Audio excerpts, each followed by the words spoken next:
24वीं पुतली करुणावती ने जो कथा कही वह इस प्रकार है। राजा विक्रमादित्य का सारा समय ही अपनी प्रजा के दुखों का निवारण करने में बीतता था।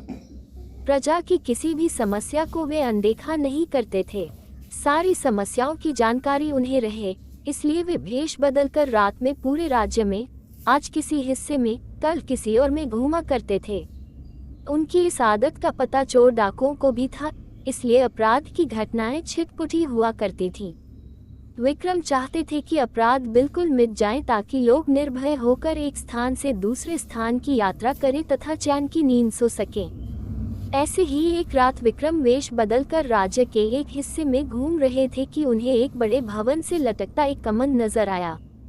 इस कमंद के सहारे जरूर कोई चोर ही ऊपर की मंजिल तक गया होगा, ये सोचकर वे कमंद के सहारे ऊपर पहुंचे।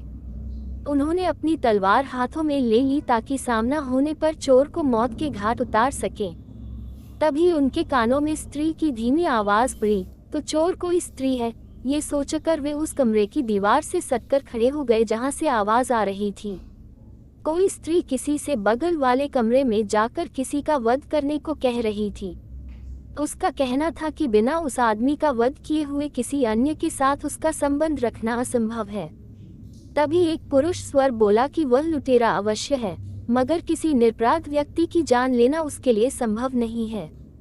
वह स्त्री को अपने साथ किसी सुदूर स्थान जाने के लिए कह रहा था और उसे विश्वास दिलाने की कोशिश कर रहा था कि उसके पास इतना अधिक धन है कि बाकी बची जिंदगी वे दोनों आराम से बसर कर लेंगे। वह स्त्री अंत में उससे दूसरे दिन आने के लिए बोली, क्योंकि उसे धन बटोरने में कम से कम 24 घंटे लग जाते। राजा समझ गए कि पुरुष उस स्त्री का प्रेमी है तथा स्त्री उस सेठ की पत्नी है जिसका ये भवन है। सेठ बगल वाले कमरे में सो रहा है और सेठानी उसके वध के लिए अपने प्रेमी को उकसा रही थी। राजा कमंद पकड़कर नीचे आ गए और उस प्रेमी का इंतजार करने लगे। थोड़ी देर बाद सेठानी का प्रेमी कमंद से नीचे आया तो राजा ने अपनी तलवार उसकी गर्दन पर रख दी तथा उसे बता दिया कि उसके सामने विक्रम खड़े हैं। वह आदमी डर से थर थर कांपने लगा और प्राण दंड के भय से उसकी घिघी बंध गई। जब राजा ने उसे सच बताने पर मृत्यु दंड न देने का वायदा किया तो उसने अपनी कहानी इस प्रकार बताई, मैं बचपन से ही उससे प्रेम करता था तथा उसके साथ विवाह के सपने संजोए हुए था। मेरे पास भी बहुत सारा धन था क्योंकि मेरे पिता एक बहुत ही बड़े व्यापारी थे, लेकिन मेरे सुखी भविष्य के सारे सपने धरे के धरे रह गए। एक दिन मेरे पिताजी का धन से भरा जहाज समुद्री डाकुओं ने लूट लिया। लूट की खबर पाते ही मेरे पिताजी के दिल को ऐसा धक्का लगा कि उनके प्राण निकल गए। हम लोग कंगाल हो गए।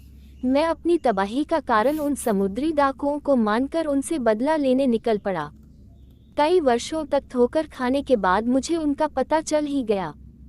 मैंने बहुत मुश्किल से उनका विश्वास जीता तथा उनके दल में शामिल हो गया। अवसर पाते ही मैं किसी एक का वध कर देता। एक एक करके मैंने पूरे दल का सफाया कर दिया और लूट से जो धन उन्होंने एकत्र किया था वह लेकर अपने घर वापस चला आया।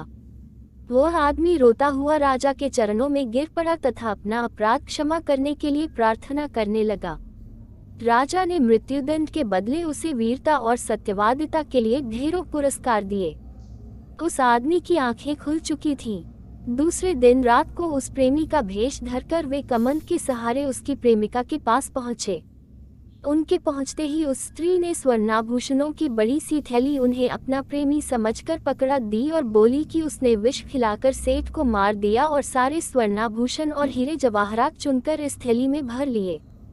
जब राजा कुछ नहीं बोले तो उसे शक हुआ और उसने नकली दाढ़ी मूंछ नोच ली।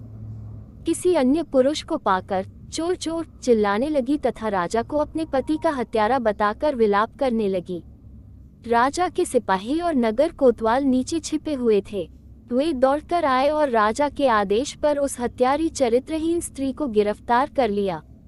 उस स्त्री को समझते देर नहीं लगी कि भेष बदलकर आया हुआ पुरुष खुद विक्रम थे।